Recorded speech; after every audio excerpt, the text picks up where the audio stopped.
Chapter 9. It was almost 6:30 when I got home. The rumble was set for 7, so I was late for supper, as usual. I always come in late. I forget what time it is. Derry had cooked dinner, baked chicken and potatoes and corn. 2 chickens, because all 3 of us eat like horses, especially Derry. But although I loved baked chicken, I could hardly swallow any. I swallowed 5 aspirins, though, when Derry and Soda weren't looking. I do that all the time because I can't sleep very well at night. Derry thinks I take just 1, but I usually take 4. I figured 5 would keep me going through the rumble and maybe get rid of my headache. Then I hurried to take a shower and change clothes. Me and Soda and Derry always got spruced up before a rumble, and besides, we wanted to show those Socias we weren't trash, that we were just as good as they were. "Soda," I called from the bathroom. "When did you start shaving?" "When I was 15, he yelled back. "When did Derry?" "When he was 13. "Why, you figuring on growing a beard for the rumble?" "You're funny. We ought to send you into the Reader's Digest. I hear they pay a lot for funny things." Soda laughed and went right on playing poker with Steve in the living room. Derry had on a tight black t-shirt that showed every muscle on his chest, and even the flat, hard muscles of his stomach.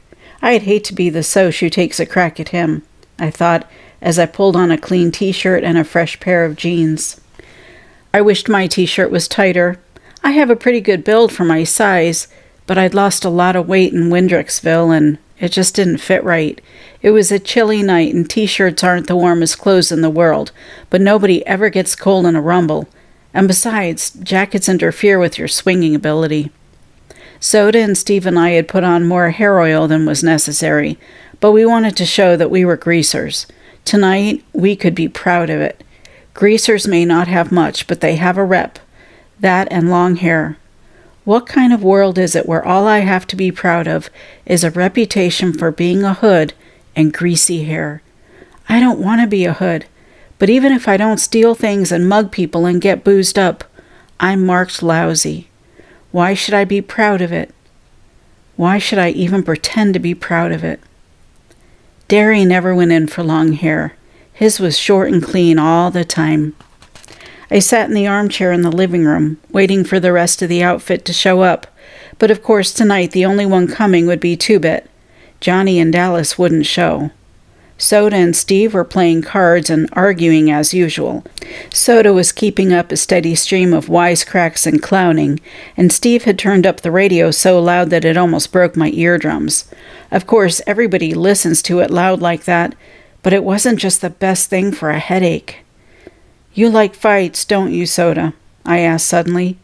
"Yeah, sure," he shrugged. "I like fights." "How come?" "I don't know." He looked at me puzzled. "It's action. It's a contest, like a drag race or a dance or something."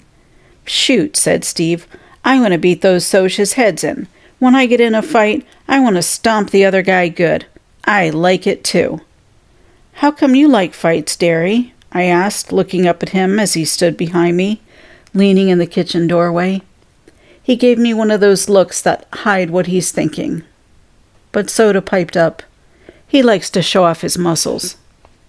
"I'm going to show 'em off on you, little buddy, if you get any mouthier." I digested what Soda had said. It was the truth. Derry liked anything that took strength, like weightlifting or playing football or roofing houses, even if he was proud of being smart too. Derry never said anything about it, but I knew he liked fights. I felt out of things. I'll fight anyone anytime, but I don't like to. "I don't know if you ought to be in this rumble, Pony," Derry said slowly. Oh no, I thought in mortal fear. I've got to be in it. Right then, the most important thing in my life was helping us whip the Socias. Don't let him make me stay home now. I've got to be in it. "How come? I've always come through before, ain't I?" "Yeah," Derry said with a proud grin. "You fight real good for a kid your size. But you were in shape before. You've lost weight, and you don't look so great, kid. You're tensed up too much." "Shoot," said Soda, trying to get the ace out of his shoe without Steve seeing him. "We all get tensed up before a rumble.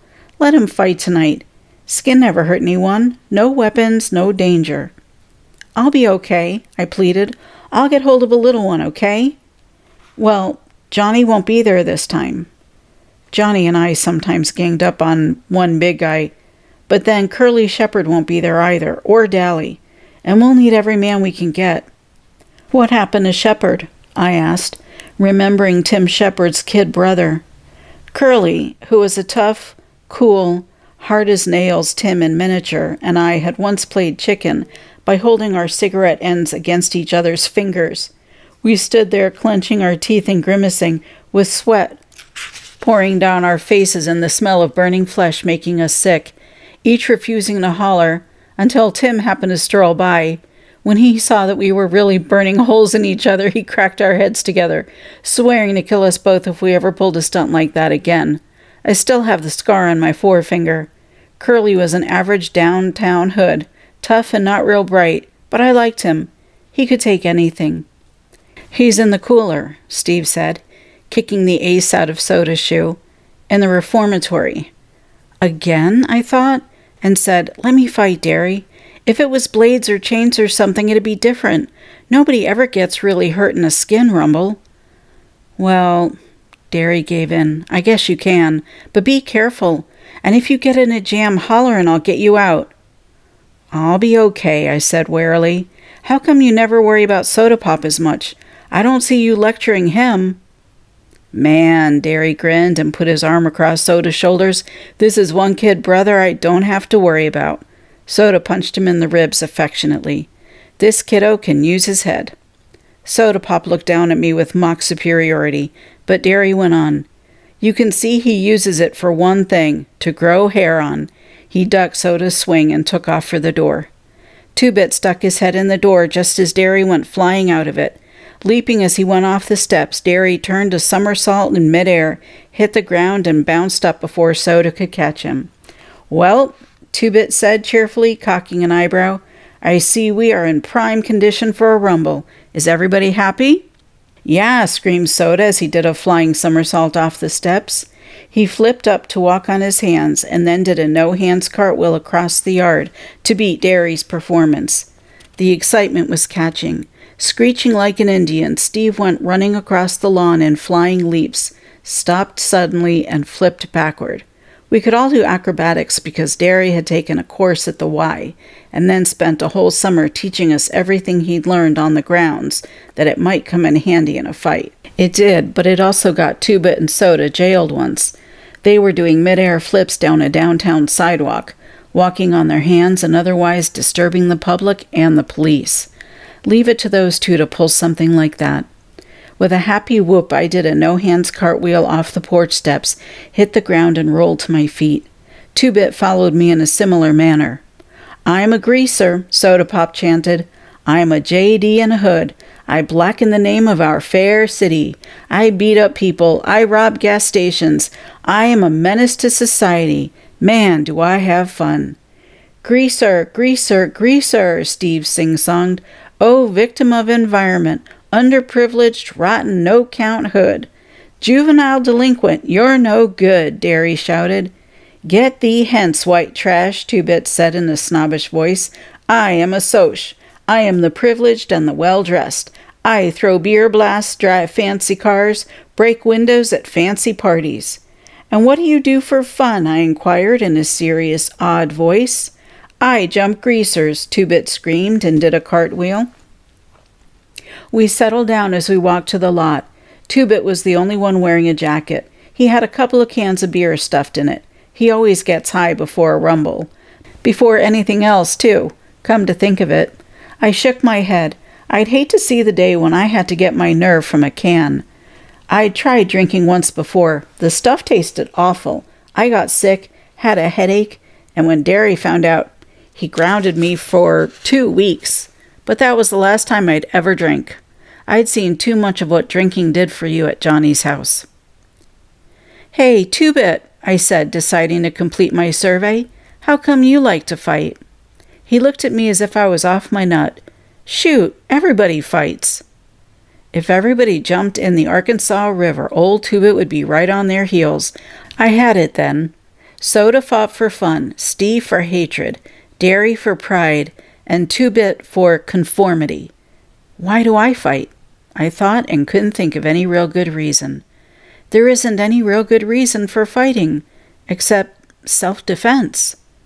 Listen, Soda, you and Ponyboy, Derry said as we strode down the street. If the fuzz show, you two beat it out of there. The rest of us can only get jailed. You two can get sent to a boys' home. Nobody in this neighborhood's going to call the fuzz, Steve said grimly. They know what'd happen if they did. All the same, you two blow at the first sign of trouble, you hear me? You sure don't need an amplifier, Soda said, and stuck out his tongue at the back of Derry's head. I stifled a giggle. If you want to see something funny, it's a tough hood sticking his tongue out at his big brother. Tim Shepard and company were already waiting when we arrived at the vacant lot, along with a gang from Brumley, one of the suburbs. Tim was a lean, cat-like 18-year-old who looked like the model JD you see in movies and magazines. He had the right curly black hair, smoldering dark eyes, and a long scar from temple to chin where a tramp had belted him with a broken pop bottle. He had a tough, hard look to him, and his nose had been broken twice. Like Dally's, his smile was grim and bitter. He was one of those who enjoy being a hood. The rest of his bunch were the same way. The boys from Brumley, too. Young hoods who would grow up to be old hoods. I'd never thought about it before, but they just get worse as they got older, not better. I looked at Derry. He wasn't going to be any hood when he got old. He was going to get somewhere. Living the way we do would only make him more determined to get somewhere. That's why he's better than the rest of us, I thought. He's going somewhere. And I was going to be like him. I wasn't going to live in a lousy neighborhood all my life. Tim had the tense, hungry look of an alley cat. That's what he's always reminded me of, an alley cat, and he was constantly restless. His boys ranged from 15 to 19, hard-looking characters who were used to the strict discipline Tim gave out. That was the difference between his gang and ours. They had a leader and were organized. We were just buddies who stuck together. Each man was his own leader. Maybe that was why we could whip them. Tim and the leader of the Brumley outfit moved forward to shake hands with each of us. Providing that our gangs were on the same side in this fight, although most of the guys in those two outfits weren't exactly what I'd like to call my friends. When Tim got to me, he studied me, maybe remembering how his kid brother and I had played chicken. You and the quiet, black-headed kid were the ones who killed that Soch. Yeah, I said, pretending to be proud of it. Then I thought of Cherry and Randy and got a sick feeling in my stomach. Good going, kid. Curly always said you were a good kid. Curly's in the reformatory for the next 6 months. Tim grinned ruefully, probably thinking of his roughneck, hard-headed brother. He got caught breaking into a liquor store. He went on to call Curly every unprintable name under the sun, in Tim's way of thinking, terms of affection. I surveyed the scene with pride. I was the youngest one there. Even Curly, if he had been there, had turned 15, so he was older than me. I could tell Derry realized this too, and although he was proud, I also knew he was worried. Shoot, I thought. I'll fight so good this time, he won't ever worry about me again. I'll show him that someone besides Soda Pop can use his head. One of the Brumley guys waved me over. We mostly stuck with our own outfits, so I was a little leery of going over to him, but I shrugged. He asked to borrow a weed, then lit up. That big guy with y'all, you know him pretty well? I ought to, he's my brother, I said. I couldn't honestly say yes. I knew Derry as well as he knew me, and that isn't saying a whole lot. No kiddin'? I got a feeling he's going to be asked to start the fireworks around here. He's a pretty good bopper. He meant Rumbler. He stood there, tall, broad-shouldered, his muscles taut under his t-shirt, and his eyes glittering like ice. For a second it looked like there wasn't anyone brave enough to take him on. Then there was a slight stir in the faceless mob of Soches, and a husky blond guy stepped forward. He looked at Derry and said quietly, "Hello, Daryl." Something flickered behind Derry's eyes, and then they were ice again. "Hello, Paul." I heard Soda give a kind of squeak, and I realized that the blonde was Paul Holden. He had been the best halfback on Derry's football team at high school, and he and Derry used to buddy it around all the time. He must be a junior in college by now, I thought. He was looking at Derry with an expression I couldn't quite place, but disliked. Contempt? Pity? Hate? All three? Why? Because Derry was standing there representing all of us, and maybe Paul felt only contempt and pity and hate for greasers. Derry hadn't moved a muscle or changed expression, but you could see he hated Paul now. It wasn't only jealousy. Derry had a right to be jealous. He was ashamed to be on our side, ashamed to be seen with the Brumley boys, Shepard's gang, and maybe even us. Nobody realized it but me and Soda. It didn't matter to anyone but me and Soda. That's stupid, I thought swiftly. They've both come here to fight, and they're both supposed to be smarter than that. What difference does the side make? Then Paul said, "I'll take you," and something like a smile crossed Derry's face. I knew Derry had thought he could take Paul any time, but that was 2 or 3 years ago. What if Paul was better now? I swallowed. Neither one of my brothers had ever been beaten in a fight, but I wasn't exactly itching for someone to break the record. They moved in a circle under the light, counterclockwise, eyeing each other, sizing each other up, maybe remembering old faults and wondering if they were still there. The rest of us waited with mounting tension.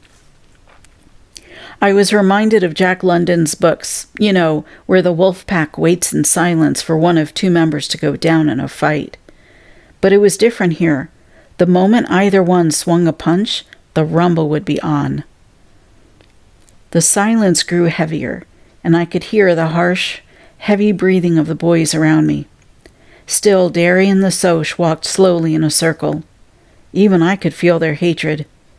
They used to be buddies, I thought. They used to be friends. And now they hate each other because one has to work for a living, and the other comes from the West Side. They shouldn't hate each other. I don't hate the Soches anymore. They shouldn't hate... "Hold up!" A familiar voice yelled. "Hold it!" Derry turned to see who it was, and Paul swung, a hard right to the jaw that would have felled anyone but Derry. The rumble was on. Dallas Winston ran to join us. I couldn't find a Soch my size, so I took the next best size and jumped on him. Dallas was right beside me, already on top of someone. "I thought you were in the hospital," I yelled as the Soch knocked me to the ground, and I rolled to avoid getting kicked. I was. Dally was having a hard time because his left arm was still in bad shape. "I ain't now." "How?" I managed to ask as the Soch I was fighting leaped on me and we rolled near Dally. "Talk to the nurse into it with 2-bit switch. Don't you know a rumble ain't a rumble unless I'm in it?" I couldn't answer because the Soch, who was heavier than I took him for, had me pinned and was slugging the sense out of me. I thought dizzily that he was going to knock some of my teeth loose or break my nose or something, and I knew I didn't have a chance. But Derry was keeping an eye out for me. He caught that guy by the shoulder and half lifted him up before knocking him 3 feet with a sledgehammer blow. I decided it would be fair to me to help Dally since he could use only one arm.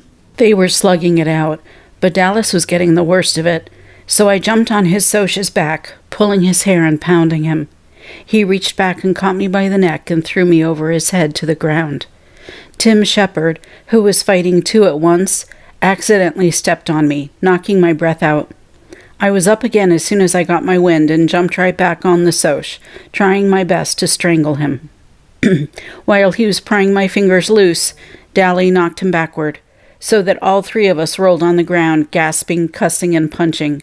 Somebody kicked me hard in the ribs, and I yelped in spite of myself. Some Soch had knocked out one of our bunch, and was kicking me as hard as he could, but I had both arms wrapped around the other Soch's neck and refused to let go.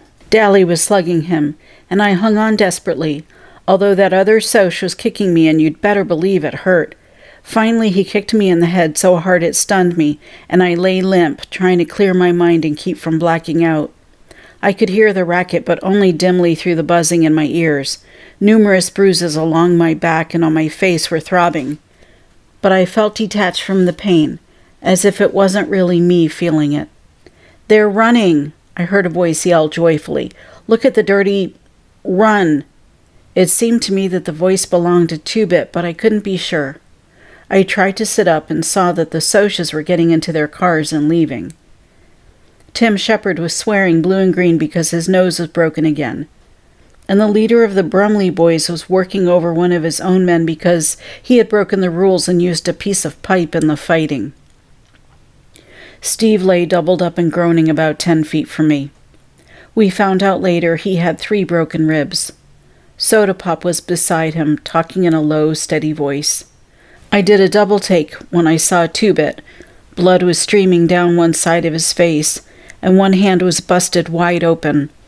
But he was grinning happily because the Socs were running. "We won," Derry announced in a tired voice. He was going to have a black eye, and there was a cut across his forehead.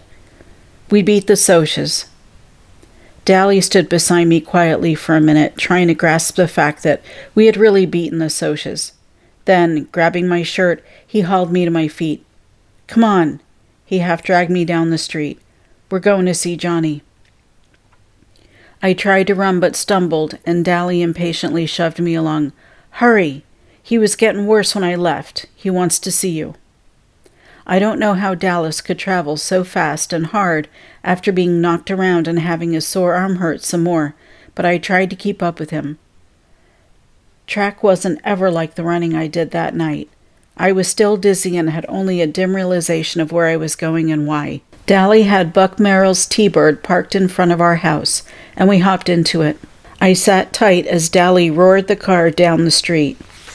We were on 10th when a siren came on behind us, and I saw the reflection of the red light flashing in the windshield. "Look sick," Dally commanded. "I'll say I'm taking you to the hospital, which'll be truth enough." I leaned against the cold glass of the window and tried to look sick, which wasn't too hard, feeling the way I did right then. The policeman looked disgusted. "All right, buddy, where's the fire?" "The kid." Dally jerked a thumb toward me. "He fell over on his motorcycle and I'm taking him to the hospital." I groaned, and it wasn't all fake out. I guess I looked pretty bad too, being cut and bruised like I was. The fuzz changed his tone. "Is he real bad? Do you need an escort?"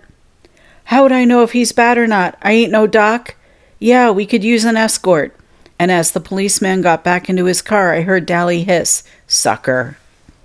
With the siren ahead of us, we made record time getting to the hospital. All the way there, Dally kept talking and talking about something, but I was too dizzy to make most of it out. I was crazy. You know that, kid? Crazy for wanting Johnny to stay out of trouble, for not wanting him to get hard. If he'd been like me, he'd never have been in this mess. If he'd got smart like me, he'd never have run into that church. That's what you get for helping people. Editorials in the paper and a lot of trouble. You better wise up, pony. You get tough like me and you don't get hurt. You look out for yourself and nothing can touch you. He said a lot more stuff, but I didn't get it all. I had a stupid feeling that Dally was out of his mind, the way he kept raving on, because Dallas never talked like that. But I think now I would have understood if I hadn't been sick at the time. The cop left us at the hospital as Dally pretended to help me out of the car. The minute the cop was gone, Dally let go of me so quick I almost fell. "Hurry!" We ran through the lobby and crowded past people into the elevator. Several people yelled at us, I think because we were pretty racked up looking, but Dally had nothing on his mind except Johnny, and I was too mixed up to know anything but that I had to follow Dally. When we finally got to Johnny's room, the doctor stopped us. "I'm sorry, boys, but he's dying." "We gotta see him," Dally said and flicked out Two-Bit's switchblade. His voice was shaking. "We're gonna see him, and if you give me any static, you'll end up on your own operating table." The doctor didn't bat an eye. "You can see him, but it's because you're his friends, not because of that knife." Dally looked at him for a second, then put the knife back in his pocket. We both went into Johnny's room, standing there for a second, getting our breath back in heavy gulps. It was awful quiet. It was scary quiet. I looked at Johnny. He was very still, and for a moment I thought in agony, "He's dead already. We're too late." Dally swallowed, wiping the sweat off his upper lip. "Johnny Cake," he said in a hoarse voice. "Johnny." Johnny stirred weakly, then opened his eyes. "Hey," he managed softly. "We won," Dally panted. "We beat the Socias. We stomped them, chased them out of our territory." Johnny didn't even try to grin at him. Useless. Fighting's no good. He was awful white. Dally licked his lips nervously.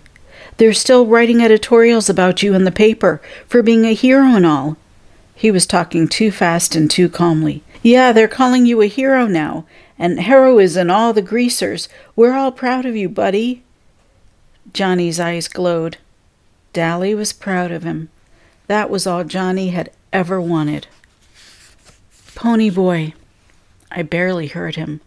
I came closer and leaned over to hear what he was going to say. "Stay gold, pony boy. Stay gold." The pillow seemed to sink a little, and Johnny died. You read about people looking peacefully asleep when they're dead, but they don't.